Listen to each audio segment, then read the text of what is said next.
చూడండమ్మా, కొలస్సీయులకు రాసిన పత్రిక ఎక్కడుంది? 3వ అధ్యాయము. ఇక్కడ చిన్న విషయము మనం గమనించాలి. నేను చదువుతాను చూడండి. మీరు క్రీస్తుతో కూడా లేపబడిన వారైతే పైన వాటిని వెతకుడి. ఏంటంట? చాలా గొప్ప విషయం పరిశుద్ధాత్మ గొప్ప విషయం రాయించాడు. పైన వాటిని వెతకండి అన్నాడు. పైన ఏముంది? కింద భూమి ఉంది. పైన ఏముంది? ఆకాశం ఉంది. తర్వాత పరలోక రాజ్యం కూడా, పరదేశీ పరలోక రాజ్యం కూడా పైనే ఉంది. కాబట్టి ఇక్కడ ఏమన్నాడంటే అపోస్తలుడు పౌలు ఏమన్నాడంటే పైన వాటిని వెతకండి అంటున్నాడు. అంటే కింద ఏమున్నాయంటే భూ సంబంధమైన విషయాలు ఉన్నాయి. భూ సంబంధమైన విషయాలంటే సంపద, ధనం అవ్వచ్చు, ఇంకా వస్తు రూపంగా ఆ ప్రాపర్టీస్, స్థలాలు అవ్వచ్చు, ల్యాండ్స్ అవ్వచ్చు, భూములు అవ్వచ్చు. ఇవన్నీ భూమి మీద ఉన్నాయి, భూ సంబంధమైనవి. కానీ అపోస్తలుడు పౌలు ఏమంటాడంటే పైన వాటిని వెతకండి అంటున్నాడు. పైన ఎవరో చూద్దాం.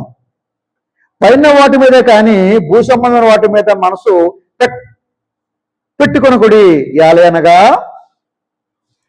మీరు మృతి పొందితిరి, మీ జీవము క్రీస్తులో కూడా దేవుని దాచబడి ఉన్నది. మనకు జీవమైన క్రీస్తు ప్రత్యక్షమైనప్పుడు మీరును ఆయనతో కూడా మహిమయందు ప్రత్యక్షపరచబడుదురు. చాలా గొప్ప విషయం అండి ఇది. మనం ఎప్పుడైతే క్రీస్తులో జీవం ఉందో కాబట్టి ఎప్పుడు జీవంలోకి వెళ్తున్నామంటే ప్రియులారా, క్రీస్తుతో చూడండి. కొరింథీ రాసిన పత్రికలో అంటాడు, 11వ అధ్యాయంలో అంటాడు, 1వ వచనంలో అంటాడు. ఏమంటాడు తెలుసా? మీరు క్రీస్తు పోలు నడుచుకునుడి. ఏమని నడుచుకోవాలి? క్రీస్తు పోలు నడుచుకుని అపోస్తలుడు పౌలు అంటున్నాడు. అపోస్తలుడు పౌలు ఏమంటాడంటే మీరు నన్ను పోలు నడుచుకోండి అంటున్నాడు. అపోస్తలుడు పౌలు అని దేవుడా? అపోస్తలుడు పౌలు దేవుడా? మనకలాంటి మనిషే కదా. అతను సువార్తికుడే, సువార్త ప్రకటించాడు, 14 పత్రికలు రాశాడు, అన్యులకి సువార్త చెప్పడం దేవుడు ఏర్పరచుకున్నాడు. ఇలాంటి పౌలు ఏమన్నాడంటే నన్ను పోలు నడుచుకోండి. మీరు అనగలరా? మీరు ఎవరైనా అనగలరా నన్ను పోలు నడుచుకోండి అని? అనలేరు మీరు, నేను అనలేను. ఎందుకంటే మళ్ళీ యథార్థత లేదు, మళ్ళీ పరిశుద్ధత లేదు, మళ్ళీ పవిత్రత లేదు. కానీ అపోస్తలుడు పౌలు అయితే ఏమంటున్నాడు తెలుసా? మీరు నన్ను పోలు నడుచుకునుడి అంటున్నాడు. తర్వాత అంటున్నాడు ఎందుకంటే నేను క్రీస్తుని పోలు నడుచుకున్నాను. ఎంత మంచి మాట అండి. నా తండ్రి యొక్క అడుగుజాలను నడుచుకున్నాను కాబట్టి నేను ఆ మాట చెప్పగలను. కొడుకు అంటున్నాడు అన్నమాట. పెద్దవాడు, ఇంటికి పెద్దవాడు, జ్యేష్ఠ కుమారుడు, చిన్నవాళ్ళు ఉన్నారు, తమ్ముళ్ళు ఉన్నారు, చెల్లెలు ఉన్నారు. ఈ పెద్ద కుమారుడు అంటున్నాడు, ఒరే నన్ను అనుసరించండి రా, నా మాట జవదాటకండి రా. ఇంటికి పెద్ద కుమారుడు ఎవరు? జ్యేష్ఠ కుమారుడు. తండ్రి తర్వాత జ్యేష్ఠ కుమారుడు, పెద్దవాడు చూసుకునేవాడు. ఆ రోజుల్లో, మరి ఈ రోజుల్లో నాకు తెలియదు కానీ ఇప్పుడు ఈ రోజుల్లో మరి ఎప్పుడైనా సరే తండ్రి తర్వాత పెద్ద కొడుకు చూస్తూ ఉంటాడు, తండ్రి తర్వాత తండ్రి రా అని గౌరవిస్తూ ఉంటారు. ఇక్కడ మీరు గమనించే విషయం ఏంటంటే పిల్లరా, తండ్రి యొక్క అడుగుజాల్లో పరిచయం పెద్ద కుమారుడు అంటున్నాడు, ఇదిగో మీరు నన్ను పోని నడుచుకోండి. నేను తండ్రి మాట జవదాట్లేదు. అమ్మ నాన్న ఏం చెప్తే అదే చేశాను నేను. నా తండ్రి మంచి వ్యవసాయకుడు, నా తండ్రి మంచి పనివాడు, ఆత్మల కాపరి, ఆత్మను రక్షించేవాడు. అదే పని నేను చేస్తున్నాను కాబట్టి మీరు నన్ను పోలి నడుచుకొనుడి. శరీరాలు చంపివేయుడి. అలా చంపివేస్తేనట నీవు పరదేశీయులు పరలోక రాజ్యం వెళ్తావంట. శరీక్రియలు ఏంటంట? చెప్పు కదండి, చెప్పుకున్నాం కదా. గలతీ రాసిన పత్రిక 5వ అధ్యాయంలో చెప్పుకున్నాం కదా, 16వ వచనంలో. విగ్రహారాధన, కామకత్వము, నేత్రాస, దేవుడమ్మము, ఇంకా చాలా ఉన్నాయి. వ్యభిచారము, అబద్ధము, మోసము, ఇవన్నీ చెడు పనులే. ఇలా చేసిన వాడు దేవుడి సంబంధి కాదు. ఇటువంటి చెడు పని చేసిన వాడు అపవాద సంబంధి. పడిపోతాము అంటే ఎందుకు పడిపోతాం చెప్పాలి.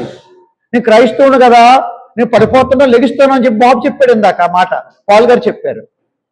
పడిపోతే క్రైస్తవుడు అవడు. జాగ్రత్త. అంటే మీరు అనొచ్చు, ఏమండి జాషువా గారు, ప్రీచర్ గారు, మీరు పడిపోరా, మీరు మానవులు కాదా అని అడగచ్చు. పడిపోకుండా నిలబెట్టుకోవాలి. మనం పడిపోతున్న టైంలో దేవుని వాక్యం మన హృదయంలో పనిచేసినప్పుడు మనం పడిపోం. హృదయం ఎలా పనిచేయాలి?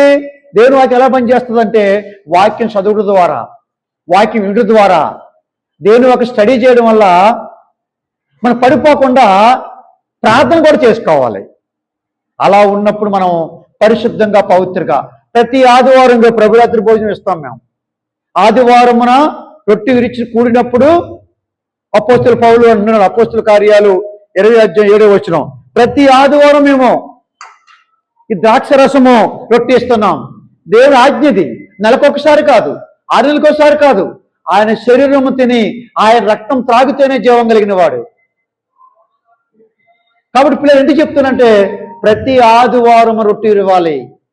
ద్రాక్ష రసం అనిసే శరీరాన్ని సాధుస ఆయన రొట్టె తీసుకోవాలి. రక్తానుసారం ద్రాక్ష రసం తాగాలి ప్రతి ఆదివారమున.